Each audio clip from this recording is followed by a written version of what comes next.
Good morning everyone, কেমন আছো তোমরা? নিশ্চয়ই ভালোই আছো। তো এটা ছিল সানডে ব্লগ।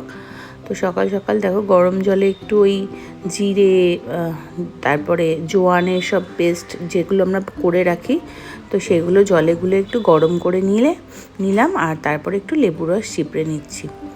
তো এটা তো মানে খাওয়া খুবই ভালো। এই মশলাটার মধ্যে আছে, আমি বলে দিচ্ছি, জিরে, জোয়ান, মৌরি, মেথি, মানে শুকনো হলুদ আর দারচিনি, আর দেওয়ার সময় একটু লেবু দিয়ে দিই।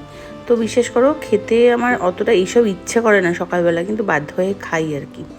তো খাওয়া দাওয়া করে একটু চিকেনটাকে নামিয়ে নিলাম। তো আজকে চিকেন হবে, আর ওদিকে মা গেছে মাটন আনতে। আর এখানে দই পেতে রেখেছিলাম, দেখো রাত্রিবেলা দই পেতে রাখি আমি মাইক্রোওভেনের ভেতরে।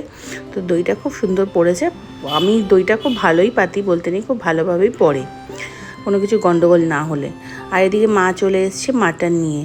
তো এই যে দেখো মাটনগুলো ঢেলে নিলাম। আর প্ল্যানটা একটু চেঞ্জ হয়েছে। বিশু বলেছিল আমি মাটন খাবো না, চিকেন খাবো পাতলা ঝোল, কিন্তু তারপর বললো না, চিকেনও খাবো না, আমার জন্য মাছের ঝোল করবে পাতলা করে। তো ওই জন্য আবার চিকেনটা ভেতরে ফ্রিজে ঢুকিয়ে দিয়ে আবার মাছ নামালাম। আর এখানে একটু পটল কাটছি, করবো হচ্ছে দই পটল। আর মাটন তো হবেই, আর বিষয়ের জন্য মাছ হবে।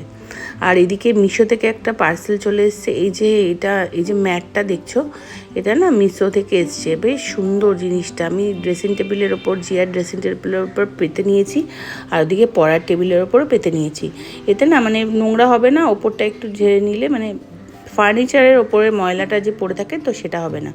তো ওই জন্য ওগুলো পেতে নিলাম, তোমাদের সাথে একটু শেয়ার করে নিলাম আমার রুমটা। মানে আমার রুম না, ওটা জিয়ার রুম। তো তারপরে জামা কাপড় অনেক কাঁচা হয়েছিল, সেগুলোকে একটু ভাঁজ করে এক এক করে রেখে দিচ্ছি। আর সানডে তো আমি অতটা রান্নাবান্না করি না, মাই করে।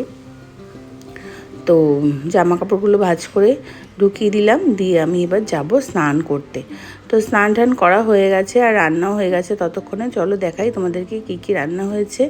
বলেই দিয়েছি, দই পটল হয়েছে, মাটন হয়েছে, আর তারপরে হচ্ছে মাছের ঝোল হয়েছে। তো রান্না তো অনেকক্ষণ আগে হয়ে গেছিলো। বসে বসে আমি আর মা বসেই ছিলাম। জিয়াও বাড়িতে ছিল না, অর্ণবদের বাড়িতে গেছিলো।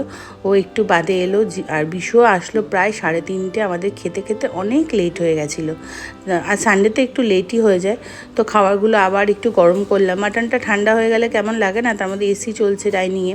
তো ওই জন্য মাটনটাকে গরম করে নিলাম। তারপরে এবার ওরা আসছে, টেবিলটা সাজিয়ে নিলাম। তো রবিবারের এই ছিল মেনু। আর কেমন লাগলো এই ছোট্ট সানডের ব্লগটা তোমরা অবশ্যই কমেন্ট করে জানিও। তো চলো দেখা হচ্ছে অন্য কোনো ব্লগে।